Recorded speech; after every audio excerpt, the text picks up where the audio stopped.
Да, я долго думала о том, как объяснить это маме. У меня даже была четкая дата, когда я это расскажу, потому что вот осенью есть день бисексуалов. Близько ми почали спілкуватися після дня народження нашої спільної подруги. Я спочатку думав, що він гей, тому що у нас було дуже багато спільних друзів з ЛГБТ. Ну, це буквально розвіялося, я навіть не знаю, після спілкування. Єрдар сломався. Такая вот открытость, добродушность, вот я называю таких людей как неиспорченные жизни. Наприклад, це може бути якась надпис про те, що права людини – це важливо. Я вважав, що можна бути гомофобом і жартувати над гомосексуальними людьми. Я висміювала таких, як я. Но одного разу я подумала, ну щось не так, я так більше жити не можу, і треба спробувати.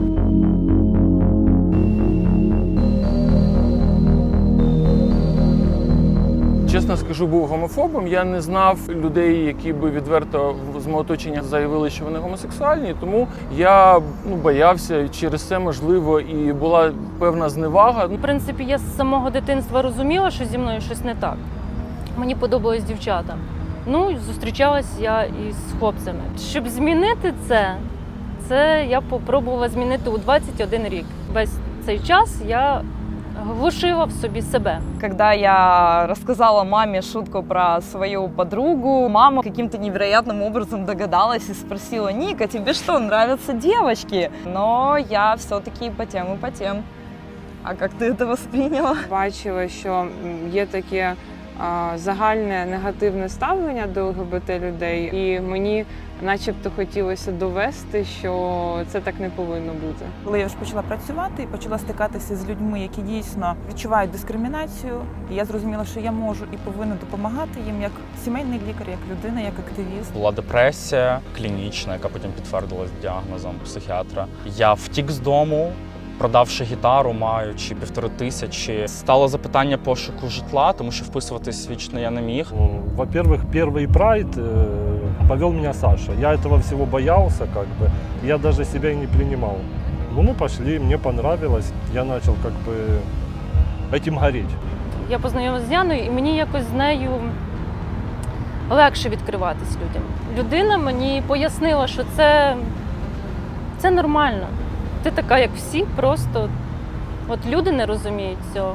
Так, Антон, не переживай. Він мене настільки підтримував, так ледь не за руку брав, отак от по місту вів і розповідав. Це, напевно, перший раз в житті, що мене так прям щиро підтримувало. Він знав, що треба робити. Я не знав, а він знав. Він дуже сильно допоміг. Люда була для мене дуже великою опорою, коли я розійшлася зі своєю дівчиною. І мене дійсно дуже вразило, що людина, яка особливо, не можу сказати, що мене раніше розуміла, так сильно перейнялася тим, що я почуваю. Тобто я, в принципі, себе приймав завжди таким, але не знав ще, як це назвати. Коли я дізнався, як це назвати, я почав думати. І мене жахливо бісило те, що про це знаю лише я. Тому що в мене завжди була потреба ділитися своїми переживаннями, думками. Я така людина, яка не може тримати в собі. Когда я вполне ощутила, что я принимаю саму себя, я смогла сделать этот шаг и открыться сначала своим родственникам. Реакция может быть очень разная у людей. Допустим, моя бабушка сказала, что если бы ты сказала это, когда была маленькой, возможно, тебя бы вылечили. Мені хотілося більше і більше говорити, мені хотілося більше відкриватися. І відкривався, в якийсь момент відкривався всім. Як на роботі, коли я влаштовувався, в університеті. Це призвело до колосальних наслідків негативних. Якось на роботі ще пронесло, пощастило з людьми, а от в університетах. Це було переслідування, мене били. Ну, не прямо так, щоб збивали, але прямо от в університеті до мене могли підійти і вдарити в живіт. Мама, потом родственники, которые тоже нормально к этому отнеслись, ничего вообще такого негативного не было. Признался брату обо всем этом, то он, конечно, да. Негатив, мы до сих пор с ним не общаемся. Все буде добре. У мене в сторінці в Фейсбуці чорним по білому написана моя орієнтація. Це не секрет ні для кого. Я не хочу бути закритим, я хочу бути відкритим до цього світу, бо це от особливість мого характеру така. Я відкрилась своїй бабусі, яка для мене є дуже важлива людина. Мамі мені ще до цих пір дуже важко відкритись. Я знаю, як це для неї буде, який це для неї удар. Я спросила, как же внуки. Вспомнила. С другой стороны, у меня родители врачи, я сама работаю в медицине. Я понимаю, что современная медицина ушла далеко, а еще там через какое-то время уйдет еще дальше, и все возможно. Или наконец-то нам дадут права на усыновление. Всегда мечтала. Як мене сприйняли мої рідні, які для мене дуже дорогі, я вже була налаштована негативно, дуже негативно. Ну, вони мене дуже приємно здивували. Вони мені сказали, що вони мене будуть любити, якою б я не була. Раз тобі так добре, раз ти щаслива, це саме головне. Знаєте, легко ненавидіти чи не любити тих людей, яких ти насправді не уявляєш, хто ці люди. Потім, коли я зрозумів, що це насправді це ті люди, яких я і знав роками, моє ставлення змінилося, і я просто зрозумів, що це такі самі люди, мої друзі, які просто тепер я знаю, що у них гомосексуальна ориентация. Не знаю, я считаю, что очень важно принять своего ребенка, выслушать, оценить то, что он решился с вами поделиться об этом, потому что это тоже непросто, я думаю, для каждого ребенка сказать об этом своим родителям. Нужно оценить. Это значит, что он вам доверяет, он пришел к вам, любить своего ребенка, принимать его таким, какой он есть, потому что это самые близкие люди, дети, родители.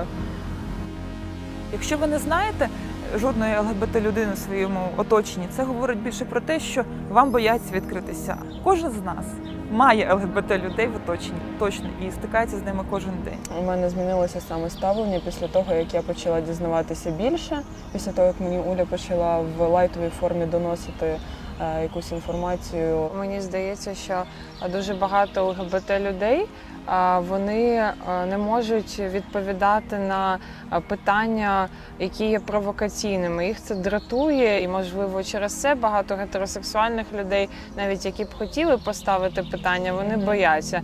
І тому це класно будувати певні дружні стосунки на такій взаємопідтримці, на взаєморозумінні, коли ти можеш запитати все, що завгодно, і отримати відповідь. Навіть от веселка, вона може для людей пересічних нічого не значити, але люди, які мають відношення до ЛГБТ, вони це бачать і вони знову ж таки можуть считати це як френдлі людину. Оскільки у нас такий провал з такою сексуальною освітою, так, де ми це беремо? Ми беремо це на вулиці, так, де дуже багато штампів, але все-таки є науковий метод, який говорить так, що це не хвороба, це не якісь відхилення, так, це там особливість розвитку людини в утробі матері через певні біологічні причини, і він не становить загрози. І є ще там у понад 400 чи 600 живих істот, тільки гомофобії є тільки одного виду, це є людина. Так. Тим більше, що насправді гетеросексуальність, на жаль, не є запорукою ані порядності, ані інтелектуальних здібностей. Есть смысл выходить на прайд до тех пор, пока нам не дадут хотя бы самые базовые права в качестве выйти замуж, усыновить ребенка. В нашей стране должны соблюдаться права всех граждан. Все должны иметь равные права. У нас не должно быть так, что все равны, но некоторые равнее. Насправді всім, кому не байдуже, якби людяність, емпатія, і хто не хоче втрачати насправді людей в нашій країні. Тобто, якщо ми не будемо захищати наших всіх. Не треба сидіти в шкафу в тому селі чи в шкафу в місті, неважно. Саме головне прийти підтримати себе, в першу чергу себе. Для мене особиста марш рівності – це один день на рік. Це тиждень, коли ти реально відчуваєш свободу. Тобто таке враження, що ти цілий рік не дихав, а потім ніби тобі дали повітря, і ти такий. І це жахливо насправді, тому що, по суті, дихати треба щодня, а не тиждень на рік. Боротьба триває. Тебе давно не обіймався, давно не бачив. У нас есть такая, не знаю, традиция, не традиция. Каждое утро, когда жена идет на работу, я, в принципе, еще могу долго-долго спать. Но я встаю вместе с ней, и мы вместе завтракаем. Я провожаю на работу. И я чувствую себя счастливой. навіть не вважаючи того, що ти встаєш дуже рано.